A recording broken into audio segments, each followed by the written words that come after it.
ধরেন একটা বইয়ের কোনো অধ্যায় কমপ্লিট করেছেন, এখন চাচ্ছেন সে অধ্যায়ের উপরে কিছু পরীক্ষা দিতে বা এমসিকিউ চেক করতে অধ্যায়টা পড়া হয়েছে কিনা। এটা এআইয়ের মাধ্যমে কিভাবে করবেন আসেন দেখাই।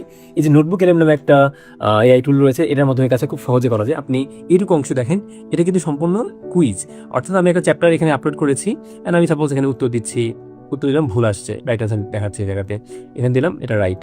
অর্থাৎ এভাবে একটা চ্যাপ্টারের উপরেও আমাকে 16টা কুইজ তৈরি করে দিয়েছে অ্যান্ড এটা তৈরি করতে সময় লেগেছে 2 থেকে 3 মিনিট সর্বোচ্চ। আসলে আপনাদেরকে দেখায় আপনারা কীভাবে এটা করতে পারবেন।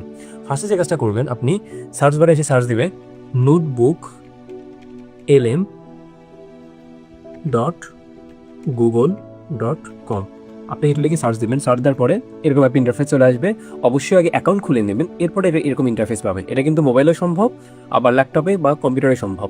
এরপর আপনি সার্চ দেবেন, এখানে আসবেন ক্রিয়েট নিউ নোটবুক, এখানে চাপ দিবেন, অথবা এই কোনায় দেখেন ক্রিয়েট নিউ নামে একটা অপশন আছে, এখানে চাপ দিলেও হবে। তারপর আপনার নোটবুকটা ক্রিয়েট হবে। এরপর আপনাকে চাবে ড্রপ ইউর ফাইলস, অর্থাৎ আপনার ফাইলটা ড্রপ করেন। আমি এখানে কি ড্রপ করব? আমি ড্রপ করবো আমাদের চ্যাপ্টার 3 যে পিডিএফটা ছিল, যেটা আমি পড়েছি, আমি সেটা ড্রপ করলাম।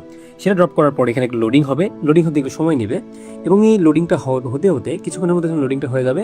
তারপর আপনি এই কোনায় আসবেন, এই কোনায় দেখেন এখানে কুইজ নামে একটা অপশন আছে। এই কুইজ অপশনে চাপ দিলেই এই পিডিএফ এর উপরে যতগুলো কুইজ নেওয়া সম্ভব সবগুলো কুইজ জেনারেট হয়ে যাবে। সো এটার মাধ্যমে কিন্তু আপনি খুব সহজেই কোনো অধ্যায়ের উপরে বা কোনো বইয়ের উপরে কুইজের মাধ্যমে পরীক্ষা দিতে পারবেন।